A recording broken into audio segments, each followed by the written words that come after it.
Okay, it's finished here at the Montgomery Waters Meadow. Shrewsbury Town 2, Oxford United 3. I'm here with Shropshire Star and Shrewsbury Town reporter Lewis Cox. And Lewis, 2-1 up against 10 men going into the second half. I don't think anyone in this stadium knows how they've thrown that one away today and actually lost the game. No, I don't really know, to be honest. I'm still trying to sort of pick it apart in my head and ponder what's going on. I think fans are doing the same. I have to say I didn't really see it coming at half time. I don't think Town were brilliant in the first half, but I think they started poorly and they went a goal down, but when they equalised they were the better team. They were really boosted by the red card on half an hour, and they were the better team, and they probably deserved the first half lead. They'd done enough to get a 2-1 half-time lead. I did not see it coming. The manner of how they've been playing recently, and things have improved. They lost on Friday over the Easter weekend, but played really well, and that's to an unbeaten Barnsley team. So I did not see it coming, and I think it's been a massive kick in the teeth and a kick in the nether regions for most people involved. You know, especially like you pointed out, especially on a day like today, when in the context it could have been done. You know, they could have secured League One safety today, and that's the real blow. At 2-1 up, there's been permutations all day. It's been a nightmare in the press box trying to work out what on earth is going on with 2 games left and who's playing who. Yeah, it's been like a maths exam, and I hated maths, and I still hate it after today. But Sam Ricketts says, mathematically it could have been done today. I think it couldn't, but it could. For goal difference, which Town have a much superior goal difference. So, when they were 2-1 up, it could have been done. And, it would have been in your home crowd, a boosted home attendance because of a bank holiday, and there's a good atmosphere, and everything was good about it. But they just did not come out in the second half, did not start, did not do things that in recent weeks they have been doing, and that's why they've improved. And Ricketts was rightly bitterly disappointed, and they've just really messed up. It's a second half capitulation. So they're 2-1 up, second half, 10 men. We're all expecting them. Towards the end of the first half, they looked like they were going to go on even further. Had some people talking in the press box. It could be 3-1, 4-1 in the second half. So what can you actually pinpoint what you think went wrong? Was it a case of substitutions? Was it mentality? Okay. Well, Ricketts has said, like I just mentioned there, that they weren't doing what they've been doing, and that is, he likes tempo. He likes to move the ball quick. They certainly weren't doing that. No. I think the shape went a bit to pot second half. I couldn't work out what that is, and that played a part in Oxford's goals. The midfield and most of the pitch was bypassed with one pass, and then Luke Waterfall gets caught out of pace horrendously. The movement of the ball is their big asset. Wing backs overlapping, spreading the play quickly, pulling teams apart.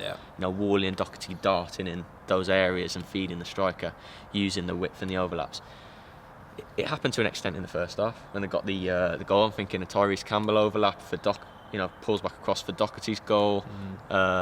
First goal, which was obviously a penalty, but to win that they won the ball sort of by stepping into and pressing and building through a Doherty run that leads to a Worley being fouled for a pen.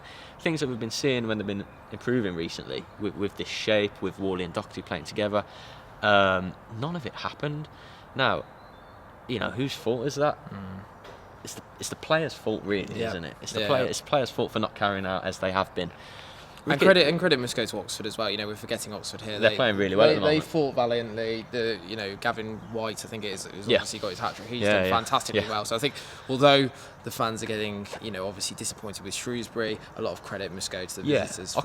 Oxford are one of the league's informed teams. We knew that, but they were safe. They're safe. They came here, and when they went 2-1 down, there is no way that Oxford should have been allowed to win that game. But they played with no fear because of their predicament. Yeah, maybe the pressure's off them. You could argue that could mean they're on the beach. But when they're 10 men and 2-1 down, look, sometimes 10 men is hard to play against, that cliche. And Sam Ricketts has pointed to that. It's not always easy when you go against 10 men. But I've just tweeted it. Their game management a couple of months ago, maybe the last time you were here for that Wickham game when they got the late show and the crowd were angry. It's improved since then. But before that, when there was problems and they were losing away and so on, game management, like seeing games out. Today they're 2-1 up with 10 to go, half time. The game management's been terrible because they've, and this quote Ricketts, from his post-match interview, been passive in the second half, gone through the motions.